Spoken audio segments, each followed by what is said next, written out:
Now looking at it with a more clear mind, and I really feel blessed, and I really feel like I definitely did it my way, and I'm just happy people are still interested in hearing what I do with music.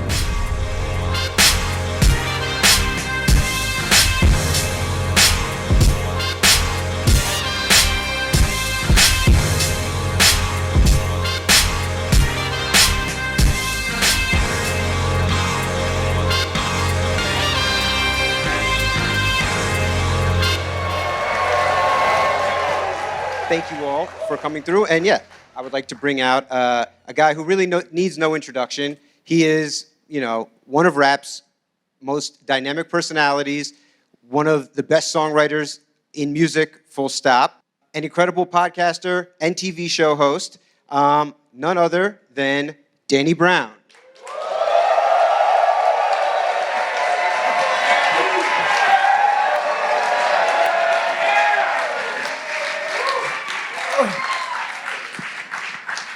Thank you for joining us, Danny. Thank you for having me.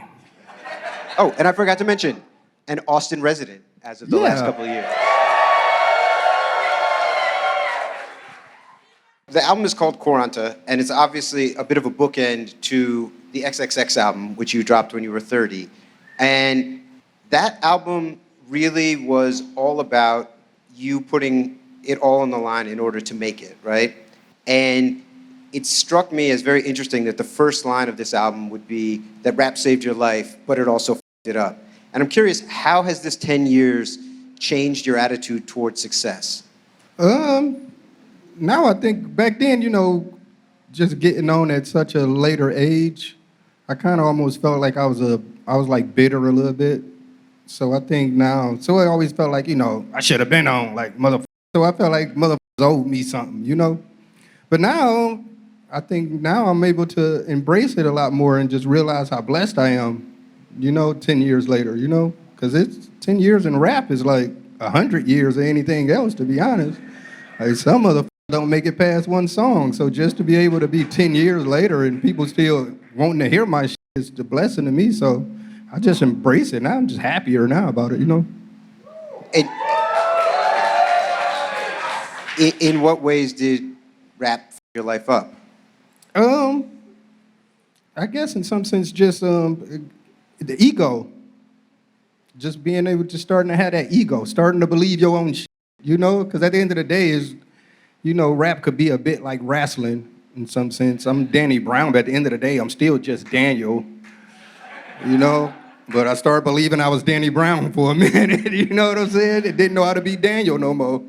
So now it's just about bringing more of Daniel into Danny Brown instead of the opposite way around, That makes a lot of sense. The album is called Quaranta, and it's obviously a reference to 40 in Italian. Why Italian? Because it's like mafia movies and shit. And they just always seem cooler and shit, just like some mob shit, And then the beats kind of like, that the first song, Quaranta, remind me of like a, like a mob movie type, you know what I'm saying? Or like a Western or something, So I don't know. It was just more about because mafia shit is cool.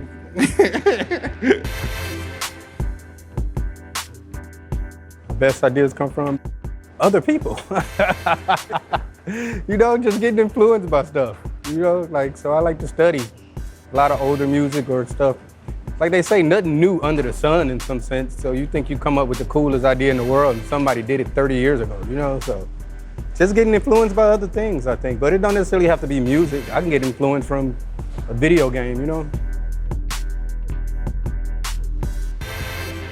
There's been a lot of discourse online in the last month or so about whether or not artists are supposed to mature with their audiences or sort of chase the sort of core of the hip-hop audience, which obviously tends to be a little bit younger. And I'm curious if you felt any tension when you were putting this record together, whether or not to sort of lean into the things that you most identify with as a 40-year-old, or to sort of follow what the kids are doing. No, I think it, like a lot of my favorite rappers now, like with Nas just releasing that Nas album, talking about, him celebrating turning 50. And of course, you know, hip hop is always gonna be like a young man's game in some sense. But if the older guys don't, you know, embrace being old and, you know, spend too much time trying to be young, then it would never grow. You know, like hip hop is the only genre where you won't listen to like a 50-year-old rapper. You're like, you too old to do that shit. Like, how are you too old? And then, but then it also comes into the thing of like, I'm a hip hop baby, you know? Like, that's the only music I kind of really know. Like, you know, most of those guys, they remember a time when it first started. Like with me, that's the only genre that I grew into. So it's the only thing I know. So for me, I feel like I gotta be the one or, you know, to grow up with it and still shows that you can, you know, you can be fucking 40 years old and still bust some bars. You know what I'm saying? Oh, it's true. I mean, when we grew up, 27 was old for a rapper, and now guys like yourself, Killer Mike, Pusha, are really at the top of their craft, you know, well into their 40s, and it's a totally different landscape. With It Ain't My Concern, backstage we were talking, and you mentioned that was sort of your State of the Union. How would you describe the state of hip-hop today? I mean, it's like a gift and a curse. It's always gonna be pros and cons and anything, but I think for someone like me, I just love the fact that anybody can just release a song online and blow up the next day. Like when I was coming up, you had to like go to New York or go to LA and pass out demo tapes and then just the fact that music is so easier to make. You can make a song on your phone. You can, you know, so I love that part that now in that sense it's like the cream gonna rise to the top because everybody can do it now. It don't matter if you just got money to pay for studio time or, you know, you able to afford the equipment. Now if you nice, you nice. But then also, you got a bunch of motherfuckers that's doing it that shouldn't be doing that shit. And then it's, you know, I always got this, you know, like it's a term where motherfuckers talk about like certain basketball players, like he don't love basketball. You know, you just a tall motherfucker and your parents made you hoop and shit like that. So you got a lot of rappers that they really don't love rap. Like, you know, and they just doing it so they able to do it. Or you got people like, you know, social media influencers or anybody, YouTubers, they make a song and their fans love it because this is who they are. But I was the motherfucker that was walking miles just to go buy a Source magazine. You know, these motherfuckers wouldn't do that shit now. You know what I'm saying? Like, I ain't about to walk to get no fucking magazine just to see what they talking about. Like, that don't make no sense to do, you know? So I love hip hop. I love rap music. So, yeah. On that song, you sort of chastise some of your competitive peers for being inauthentic, but you also talk about a pressure, you know, to sort of keep it moving, even in the face of real life stuff, like your aunt passing and just having to get on stage and keep performing. And you say that you do that on the record because you feel like your spot could be gone tomorrow. And I'm curious, you know, as much success as you've enjoyed, do you still feel that pressure and that urgency? I think I used to all the time, and that enabled me not to be able to enjoy everything that I was doing and how good things was going for me, because I always used to be so worried about what other motherfuckers thought, or, you know. But now, after 10 years of doing it, I don't give a fuck now, you know what I'm saying? So I'm just at the point now, it's like, I can just, because like we was talking, I pretty much only play music for people that like me now, you know? Yeah. Before, when you coming up, I might be on some festival or some showcase, and motherfuckers are like, who is this? I don't know this motherfucker. And they don't like me and shit. So now it's easier for me to enjoy it because I'm only playing music for the people that want to hear it. You know, the single Tantor, there's something about it, I guess the looseness of the percussion and the way that the loop fits that reminded me of the song 30 from the XXX album. And it made me wonder, when you were making this record, how much were you thinking about it as sort of a mirror to that first record? Yeah, I was all the time. It was, but I wanted it to be like closing that chapter of my life and just that whole way of thinking and everything that I've been through and that, because I don't really feel like that no more, you know? Like, this album was made, I recorded most of it during the pandemic, so I was just alone by myself and just, you know, it was kind of like it was like my form of therapy, you know? So yeah, it was just, but that song, and I was just off acid. I literally just did a bunch of acid and started rapping. Well, you mentioned the pandemic. As a guy who has, you know, spent quite a bit of time on the road in the last 10 years, what was it like just living in that stillness? I mean, it was It was good to be back home because I haven't spent that much time in Detroit in forever. So it was just good to be able to be around all my friends and shit. But shit, a motherfucker wasn't making no money. So that sucked, you know? On Dark Sword Angel, there are some lyrical nods to Nas and to Dr. Dre or Snoop, rather. And you know, and I've noticed on the podcast a couple times you've talked about, whether it was with Peggy, where you're talking about rappers in '96 and where you would stack up, or the conversation with Maxo that went viral, where you were sort of telling everyone that their albums couldn't really compare to Cuban Links and that kind of thing. Do you think that we are past peak rap? No, I don't think so. I just think it was, like I said, it was harder to do back then. You know what I'm saying? Like, everything is so easier now, like with the equipment everybody uses. So everybody's kind of like lazy because it's easier to do. So no one's really putting that much effort into trying to do it. And then when it's so many people doing it, the competition bar is pretty low. You know, so it's not really like that really hard to compete with anything. So a B is an A now. You know what I'm saying? So if it's good, it's a classic now. You know, and they're like, nah, that wouldn't stand the test of time. So I think at the end of the day, it's all about, because even me as a kid, there's a lot of albums that I loved as a kid. Then I grow up and be like, oh my God, this sucks. So so it's just like, you gotta think about, is this music gonna stand the test of time? You know, that's what I was mentioning with Cuban Link. Like, I listen to that album to this day and I still just my mind is boggled. Like, how the fuck did they do this, you know? 36 Chambers my dad bought for me. I didn't even know what Wu-Tang was. He had bought me one of those CD Walkmans, and that was like expensive back then. So he bought me some CDs and Wu-Tang was one of them. So I don't even think I was really listening to Wu-Tang. I was listening to like Spice One and stuff. I was listening to more West Coast stuff. And then I seen what, it always starts out with a girl.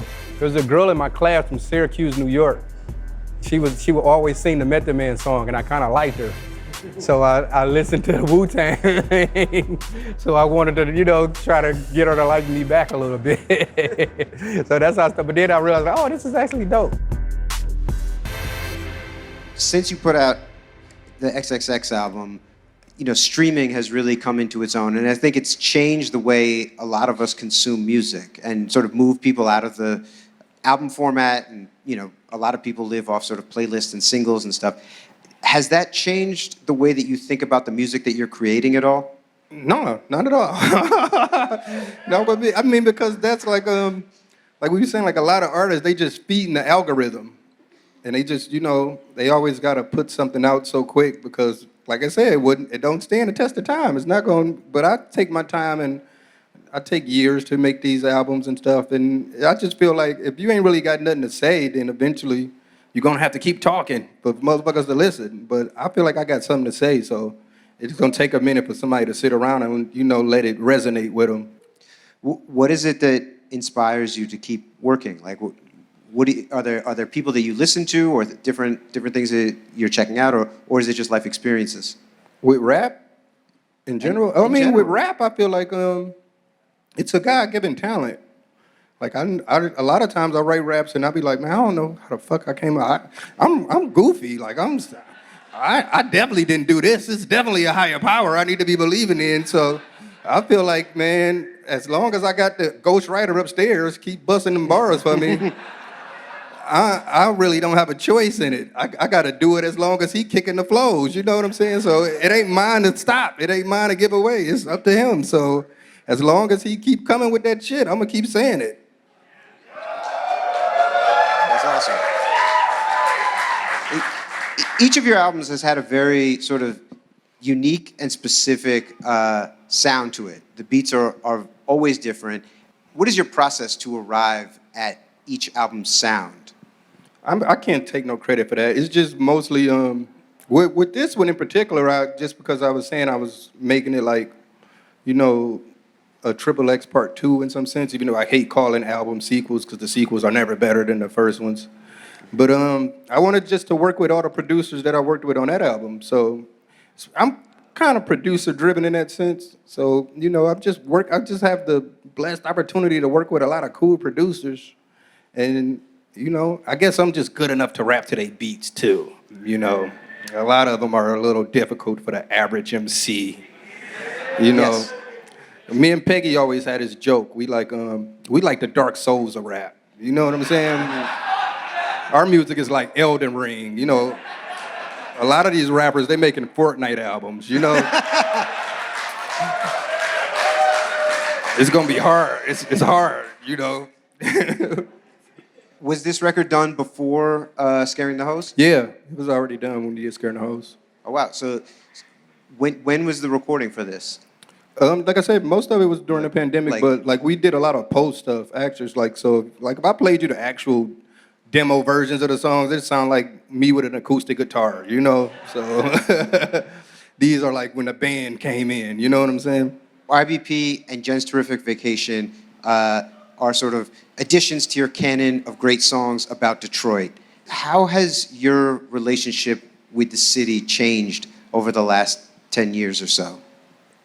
I always loved Detroit. It means where I'm from, but with YBP, it's just always, you know, when I was thinking about Triple X, you know, I had those songs on there like Fields and, you know, stuff like that. So I wanted to go back and make those kind of songs, and I was there. So I was able and I was living downtown at the time, and that's how I came up with Jen's Terrific Vacation. I mean, I actually had the title first, because I would just see white girls downtown and shit. I'd be like, damn, bitch. I'd be like, you don't even know that shit. 10 years ago, this motherfucker was a ghost town. Motherfuckers would be kicking you in the ass and robbing you right there. You just hanging right there, lollygagging. So I came up with it like, that's Jen's Terrific Vacation, you know? So gentrification, Jen's Terrific Vacation, you know? Okay. And I was just seeing how much the city had changed. So that's how, like I say, I came up with the title first. And like we were saying, it was like Dark Souls again. I heard that beat, and I was like, I like that beat because I was like, ain't no way another motherfucker can rap to this. So I just had to figure it out. And then it happened. One day it just happened. I listened to that beat for like hours and days and couldn't come up with nothing. Then one day it just happened. Well, it's interesting because it has sort of that tango piano line from, or similar to the Goody Mob, Cell Therapy. And it's funny because that record, you know, is about sort of the CIA infiltrating the hood. And this record is about soccer moms and Starbucks. What made you make that connection? That wasn't even me. That was, like I say, I got to give all the credit to Casa and, you know, everybody that helped me with the album. That's what happens when you handle it in the post. You know, like that song was done for a minute, and we just kept tinkering with it, and, you know, they came up with that idea. I can't take no credit. You can take some credit. I wrote it, but, you know, I got them halfway, and they got me the other way, you know? It's interesting you talk about Fields, because when I listen to YBP, it reminds me of Fields and Dope Song. And Yeah, and I had another one I can't think of. Oh, East Side, West Side. Yep. I was trying to make something like that with YBP. It made me wonder, you know, you have effectively mined your childhood to some really incredible artistic success over the course of your career. And, you know, obviously childhood is foundational for everyone, but what is it that you think sort of animates you going back to that again and again? Because that's my innocence, you know? So, like, that's my purity, you know? That's why I always talked about, like, even with a song like Grown Up, you know, that whole song was just really about how no one really embraces being young. They so rushing to be grown up, you know, but not realizing that that's the most fun your ass gonna have. You only got like 20 years, then it's bills and shit. It's kids, you know what I'm saying? So you might want to just stay young as possible and stay a kid as long as you possibly can. So, and embrace that shit, because it only goes down after that, you know? It's funny you mentioned Growing Up. It's one of my favorite records, and it's obviously one of your most successful in terms of it's the top of the streaming charts for, you know, on all the different platforms. What is your relationship with that record? Do you still like it? I mean, to be honest with you, man, that I made that song just so I could make Triple X. I was actually, that's what I was hanging out with Party Supplies, and we was both signed to Foos Gold, and I think I was just kind of like delusional at the time, and I just felt like, you know, everybody's on the same label, we all team players, and I didn't really have nowhere to record at the time, but I had Triple X wrote, and I knew he had, you know, I was like, man, let me come over here and record at your shit, you know what I'm saying? But then he was like, hell yeah, you come through record. But when I came through to record, he just only wanted me to record on his shit. So I was like, fuck it, I'm gonna do a song real quick and then he can record my shit. So that's really how Growing Up came about. I literally just recorded a song with him real quick just so I can make my own shit, and it ended up being one of my biggest successful songs. So you never know. You never know. Magic. Down With It is, I think, obviously one of the darker records on the album, and probably the darker records in your catalog. It's a breakup record. And was it difficult to decide that you wanted to share? No, that because experience? it's actually a play on Common Sense Lover. So like, you know, you think I'm talking about a girl, but I'm actually talking about hip hop. Because at that time, and I always loved that. Like Nas made the song about you know, thinking he a gun and stuff like that, and wanted to make concept songs. So when I came up with the idea for that record, I wanted to make a song about me wanting to quit rap, you know, but every time I quit, feel like I want to quit, I realize how much I really love this shit. And I can't quit, you know what I'm saying? But then you feel like with growing up with age, it's like hip hop leaving you because you outgrowing it. So the whole song is really like, you know, I just wanted it to be that close to where people be like, oh, he talking about a girl. But no, I'm talking about hip hop. Okay. Well, I was convinced. No, yeah, see, that's why I had to keep it thought that you were a close. gun. No, I was talking about hip hop. It's like I used to love her. What would make you not want to rap? Like I say, just feeling like you're starting to be too old and how much the game is changing and can you keep up? And then at that time, I just felt like, you know, you always get these doubts to yourself. And I felt like I could be more successful if I didn't make certain mistakes or if I wasn't living the way I was living and that kind of thing. So it was just like, man, you know, maybe I need to do something else. I was just feeling like that at that time. Now I don't feel like that. Like I say, a lot of these songs were wrote a long time ago. But yeah, I was just with the idea, or even when I made this album, it was almost, I was making it like, because I didn't know, I was getting fucked up at the time, and I just was struggling and just dealing with my immortality a lot. Like just, you know, I don't know why I was thinking so much about death. So I was like, this might be my last one. So I was just making that with that intent. Like, I don't know if I'm gonna be able to make another album. I don't even know if I'm gonna be living. So I just was putting that into it. What is it like to make a record in that kind of state and then to now be several years Oh, it's removed? definitely uncomfortable listening to it right now. That's what you seem a little uncomfortable. It's just a lot of stuff so personal. And then I remember where I was at in my life when I was making that shit. So yeah, but you know, it's cool. Well, people seem to enjoy it. I hope so. Thank you for sharing.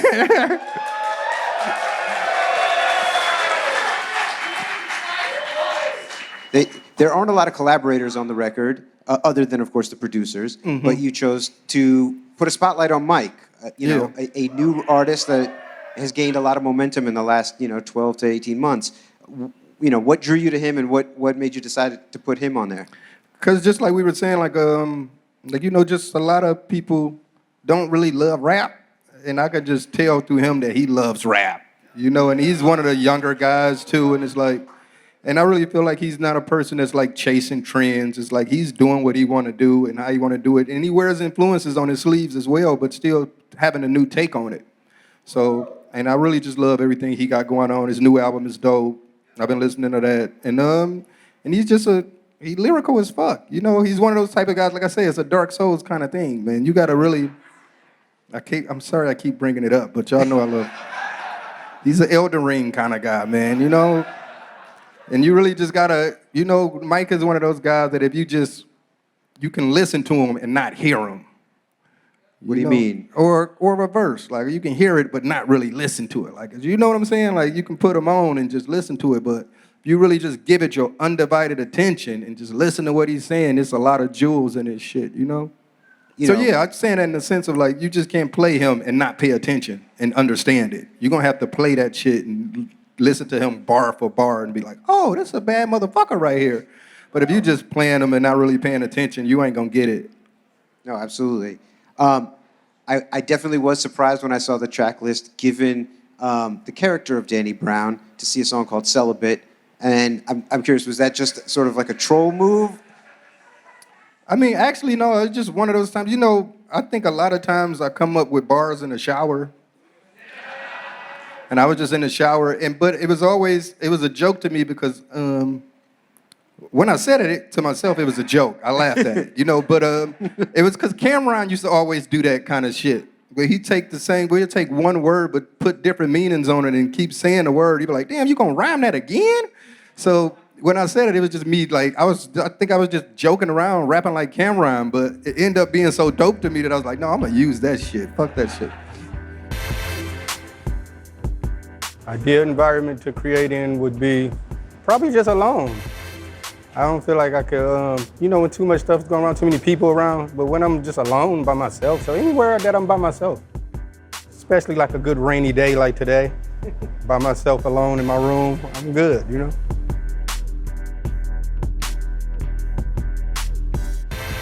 You're clearly a very intentional artist, and everything that you sort of do artistically is very meditated, and it's hard not to notice that the end of the album is particularly stoic and sedate. And I'm sort of curious, why that is and what you were trying to communicate. I mean, the album is actually meta as fuck in some sense, because, in hip-hop, no matter what a motherfucker gonna do, going through how his life is going, he always gonna rap and make you think his life is the greatest shit in the world. But I never really heard anybody make an album about how this rap shit is kind of hard. I'm having a hard time, guys. It's not really going it's not going the way I want it to go. It's kind of suck a little bit, So I wanted to end the album like that because that made me remember why I do this shit in the first place. So to end it on that note, like, regardless of how hard it was and, all the shit that I'm going through dealing with the music business, I just still remember being a kid and just hearing all those songs and how they would make me feel. And, I get a lot of times people hit me up and, tell me, like, I make a lot of fucking dark-ass, depressing, trauma-dumping-ass songs, but they'll hit me up and be like, that shit helped me, man. That shit got me through. And that's why I always say I got to kind of give it up to a higher power in that sense that, now I just want to make music that make people feel good and make people, you help people out with their days, and you know what I'm saying? So I just went back to remember how music used to make me feel, and I could be sad and going through some shit and hear one song, and now my day feel a little bit better for that 3 minutes, Yep. And that's why I do this shit now, you know what I'm saying? Tell me about the song Shakedown. Now, the chorus feels like you're talking to yourself, almost giving yourself affirmation. Yeah. But the verses feel like to me, it felt like you were talking about a romantic relationship. Like a breakup. Okay. But with hip-hop. With hip-hop, again. Yeah. Okay. But it was just still it's saying, like, no matter, like I said, with the meta shit and with the shit that I'm talking about, like, no matter how much is fucked up and you tripping and you going through all that shit, just still, life happens. You're going to go through some bullshit, but you blessed, man, and just be happy that you are here, you know what I'm saying? So shake that shit off, man. Quit being a bitch, You have the line, you never miss nobody when you live in your head. What did you mean by that? That's just being a narcissist, you know what I'm saying? Like, I don't give a fuck about nobody else. I'm Danny Brown, motherfucker, Okay. On the song after that, Hanami, you have a pretty scathing take on your career, and I think most people objectively and most people in this room would say that you have been extremely successful artistically, financially, and you really kind of go in on yourself. And I'm just sort of wondering, where does that sort of feeling come from? I mean, I wanted to make a record like 30, so that was my 30 at 40. It was like, I was crying so much on the first, I'm 30. Like, nigga, I just want to rap, please. Give me a chance. And then now I'm like, oh, I had the chance. I fucked it up. Look at all the shit. But then it's like the most pivotal line in that song was saying drugs and drinks was the cure, but they wasn't, And a lot of times, with me getting fucked up and just dealing with my addictions and alcoholism and all that shit, it was the reason where I wasn't in my life because I was too busy worried about the wrong shit and wasn't living my life the way I should have been living it, So, and that's like an addict situation, you know what I'm saying? So I wanted to take self-accountability with that song in some sense because, usually when you're addicted to shit, you always blame everybody else for your shit. And I just wanted to have that, look in the mirror song, like, no, nigga, it's your fault. You know what I'm saying? So that's what that was. A piece of advice I gave myself 10 years ago would be not to worry so much about stuff. Just like realize how blessed I am, you know? I think I focused too much on the negative than how much positive stuff that I had going for me 10 years ago.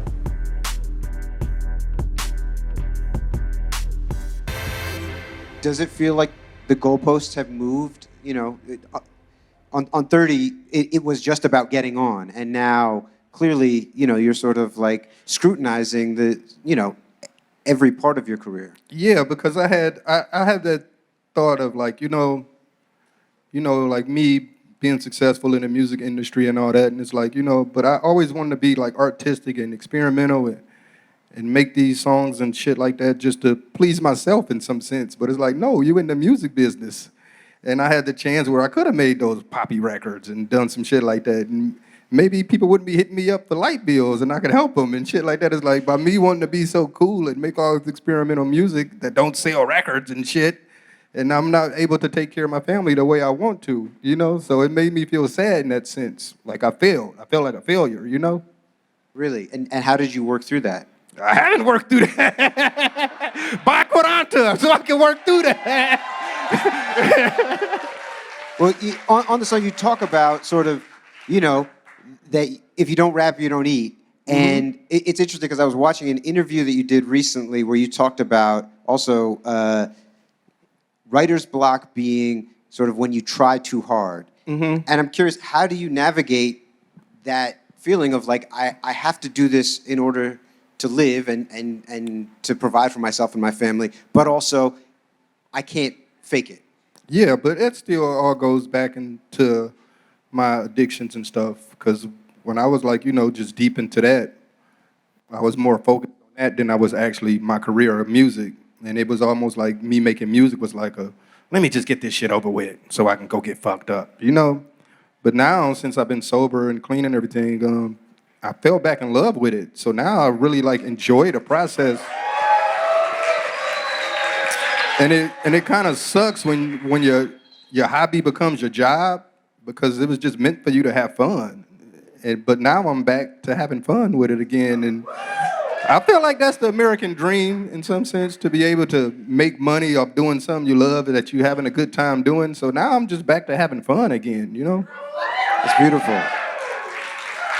On Bass Jam, the finale of the record, you talk about letting the music speak for you. I guess, how did you arrive at that idea and that metaphor? Because music for me always was my form of therapy. As men, sometimes we always just feel a little too gangster to be acting like a bitch and telling your homies all your problems and shit.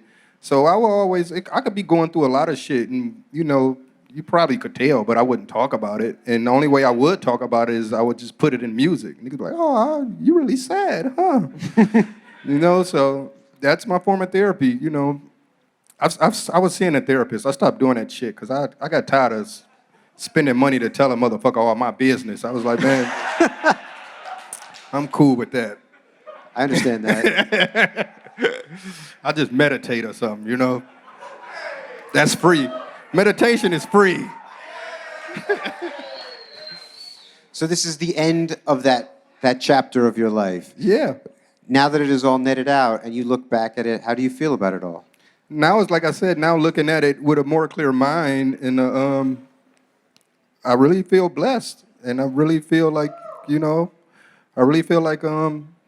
definitely did it my way, and I'm just happy people are still interested in hearing what I do with music. And at the end of the day, I still feel like, I feel like I'm one of those type of man-childs in some sense. Like I never had the chance to grow up because of hip-hop. And because I still do the same shit I did when I was 16. I just fucking play video games, rap, and buy clothes, So, and thank God hip-hop has been in my life, and I'm able to keep living like that. I don't got to get my hands dirty and pick up shit and fucking clock in and clock out, So at the end of the day, I feel blessed, and I'm happy, and I just feel like, I always felt like, if I got sober and shit, my music probably wouldn't be as good.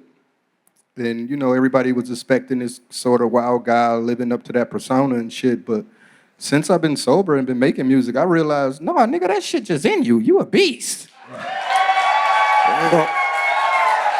And I feel like I'm better than ever now. Like I feel like I'm 10 times more patient and focused now, you know? Well, on that note, and to end this, I have to ask, what can we expect from the 50 album? I'm gonna probably cap, like I say, this was closing a chapter of that, this closing a chapter of that era of my life. And now I'm moving on to something newer, something different, and just, you know, some more happier Danny now. So I'm making music that reflects We're that. here for that. Well, Danny, thank you for sharing the record with us. Thank you. Thank you for staying with us. Thank you all for coming through, and cheers to Tres Generaciones, our sponsor.